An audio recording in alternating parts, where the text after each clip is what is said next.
Hello everyone, I hope that you are doing well now that the spring season has arrived. Today, Quienes Somos has the pleasure to speak with Jasmine Jin, a young woman who will share with us how she balanced her time, her life, being a university student, an entrepreneur, and a volunteer. And this is Jasmine's story. Welcome, Jasmine, to Quienes Somos. Thank you for joining us today. Thank you to our followers, always for your continuous support.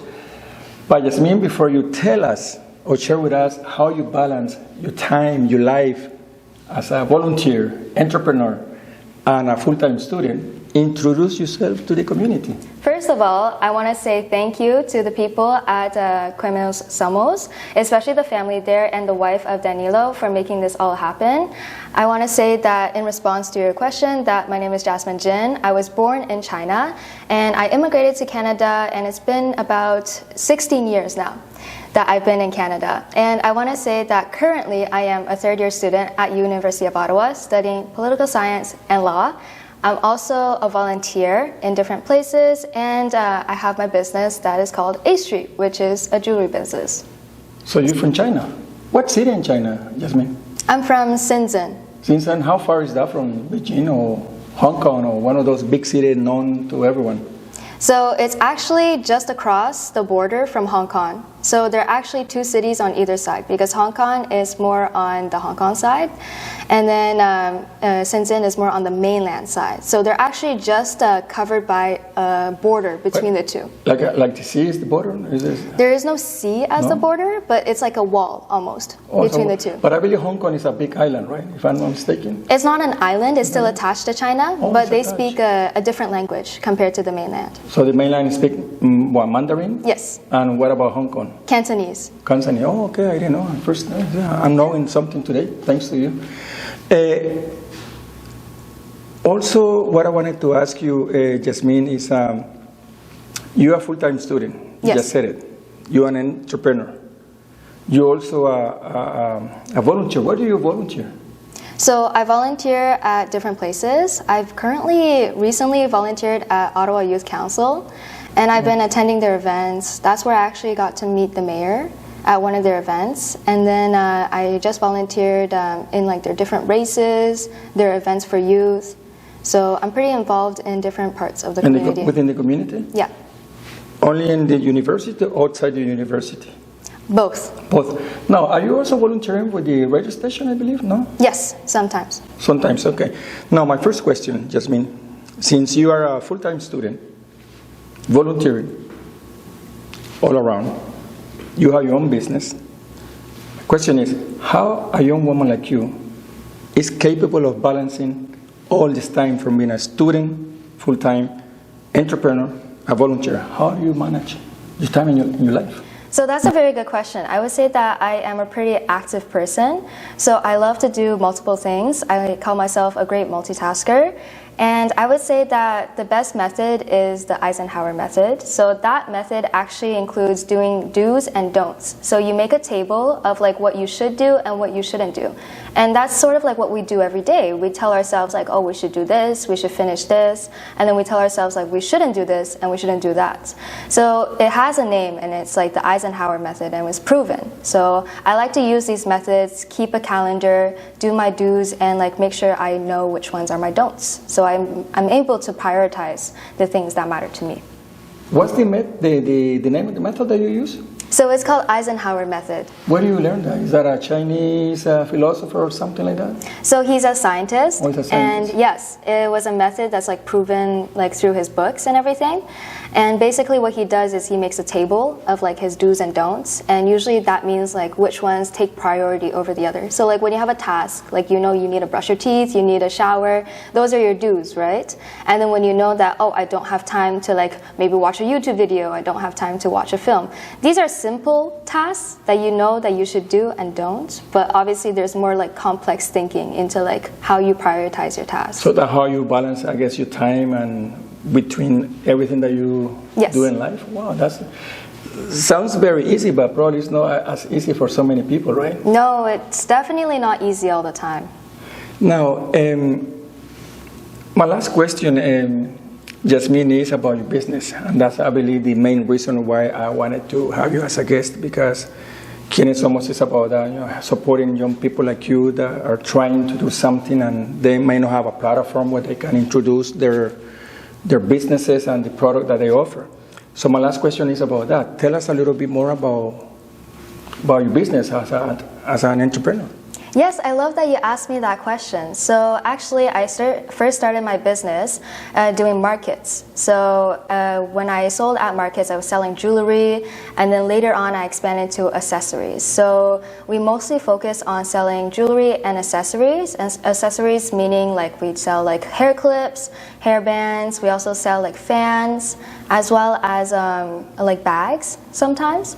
And then afterwards, after markets, I started to sell them on Amazon. So I had an Amazon platform and e-commerce using a third-party platform. So from there, I was able to do more like online sales. So when I started getting into more e-commerce sales, it became more easier for me to spend time like at home and like doing the other activities I've been doing, and also being a full-time student.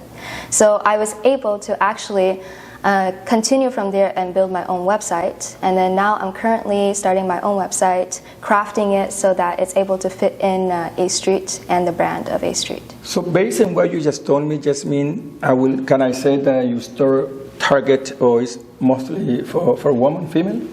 Well, I actually like the notion that, sometimes jewelry doesn't have gender, especially with the LGBTQ plus community now. A lot of people that are more male wear like female like clothing that seem female clothing, or female clothing that are more male. So I would say that like my jewelry can be bought by anybody and can be worn by anybody. But yes, they're more targeted towards like females.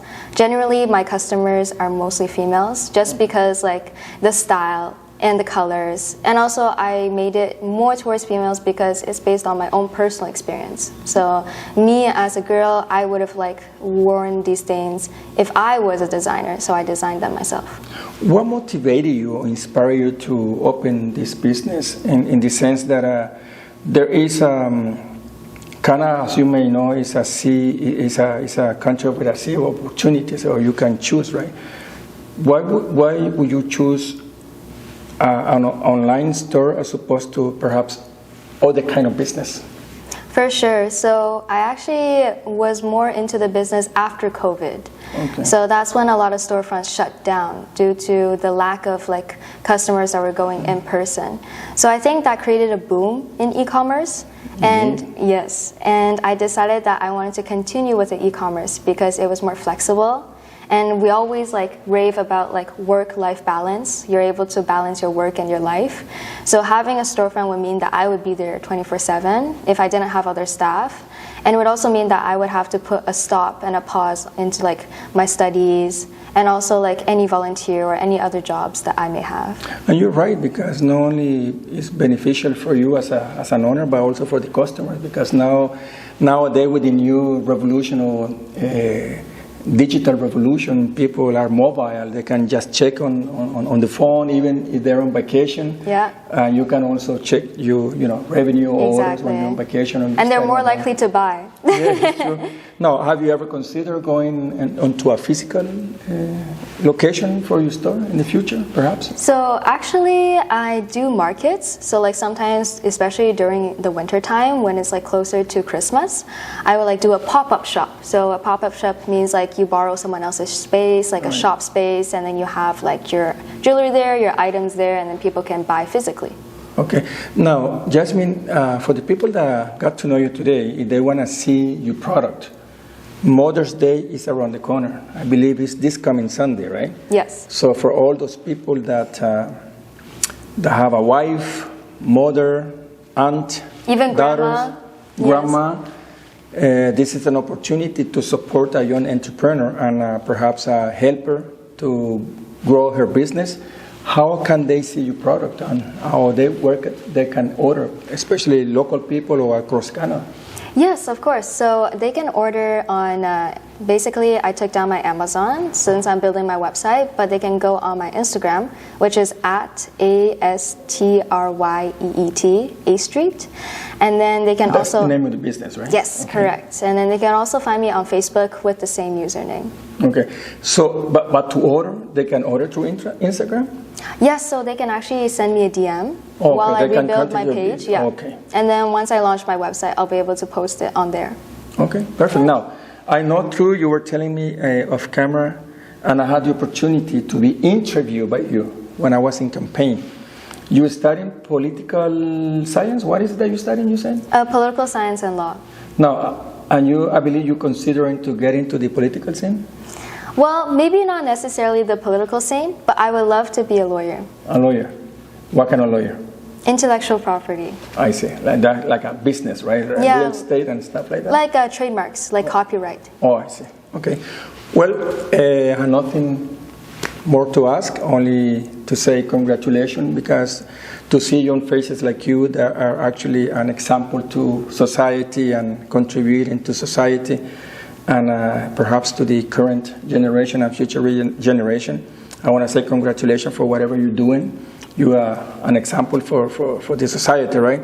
And the community. And I want to invite all our followers in the Ottawa, Gatineau region, Montreal, Toronto, Canada, all those places that follow us to support Jasmine and her journey. And I want to say thank you again for joining us today, and to our followers, and we'll see you and we'll be in touch. Thank you again. Until next time.